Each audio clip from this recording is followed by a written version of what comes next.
मुख्यमंत्री श्री भूपेश बघेल ने आज अपने निवास कार्यालय में आयोजित बैठक में राम वन गमन पथ के निर्माण और उन्नयन के लिए तैयार किए गए कॉन्सेप्ट प्लान की समीक्षा की। साथ ही राम वन गमन पथ विकसित करने के काम में तेजी लाने के निर्देश अधिकारियों को दिए हैं। मुख्यमंत्री ने कहा कि राम वन गमन पथ के स्थलों में व्यावसायिक दृष्टिकोण से पर्यटन को बढ़ावा देने के प्रयास किए जाएं, जिससे स्थानीय लोगों को रोजगार के अच्छे अवसर प्राप्त हो सके।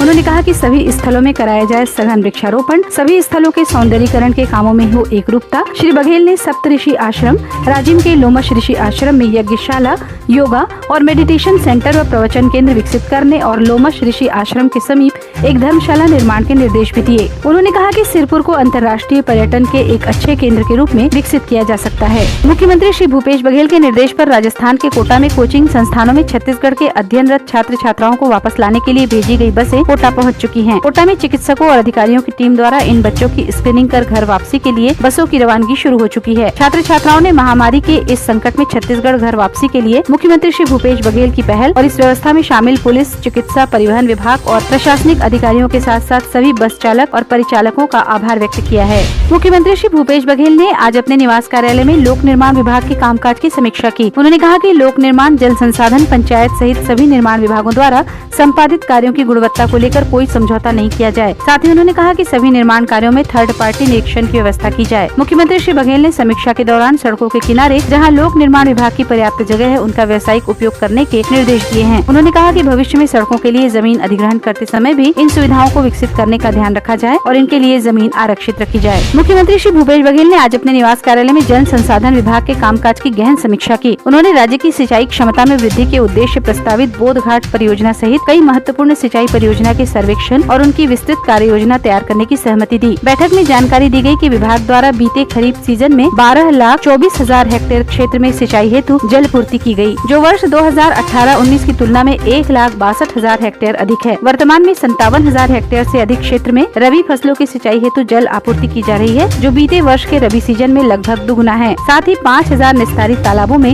जल भराव जारी है। मुख्यमंत्री ने दिए सभी कलेक्टरों को ओला से फसल क्षति का आकलन करने और पीड़ितों को राहत पहुंचाने के निर्देश। आंधी तूफान से बेघर हुए 6 परिवारों को मिली राहत। मुख्यमंत्री के निर्देश पर पीड़ित परिवारों को छात्रावास में ठहराया गया। मुख्यमंत्री श्री बघेल ने प्रदेश के रायगढ़, जशपुर, सूरजपुर जिले सहित सरगुजा, बिलासपुर संभाग के अन्य जिलों में आंधी तूफान और ओलावृष्टि के संबंध में संबंधित जिलों के जनप्रतिनिधियों एवं कलेक्टरों से दूरभाष पर चर्चा कर स्थिति की जानकारी ली। उन्होंने आंधी तूफान, ओलावृष्टि की वजह से जान माल सहित फसलों के नुकसान का सर्वे एवं आकलन कर पीड़ितों को तत्काल राहत पहुंचाने के निर्देश दिए हैं। भारत सरकार के कैबिनेट सचिव श्री राजीव गौबा ने आज वीडियो कॉन्फ्रेंसिंग के जरिए कोरोना वायरस कोविड-19 से बचाव और जन स्वास्थ्य को लेकर सभी राज्यों के मुख्य सचिवों से विस्तार से चर्चा की। साथ ही उन्होंने लॉकडाउन के दौरान विभिन्न राज्यों में राष्ट्रीय टीकाकरण और स्वास्थ्य कार्यक्रमों की जानकारी ली। स्वास्थ्य सचिव श्रीमती निहारिका बारिक सिंह ने जानकारी देते हुए बताया कि छत्तीसगढ़ राज्य में कोरोना वायरस की संक्रमण की रोकथाम और नियंत्रण के लिए सभी आवश्यक कार्रवाई की जा रही है। उन्होंने बताया कि राज्य में स्थिति नियंत्रित और संतोषप्रद है। छत्तीसगढ़ शासन स्वास्थ्य एवं परिवार कल्याण विभाग द्वारा जारी बुलेटिन के अनुसार आज 26 अप्रैल को छत्तीसगढ़ में कोविड-19 की स्थिति। छत्तीसगढ़ में अब तक कुल 37 केस पाए गए हैं, जिनमें से 32 ठीक हो चुके हैं और 5 का इलाज जारी है। देश जीतेगा, कोरोना हारेगा।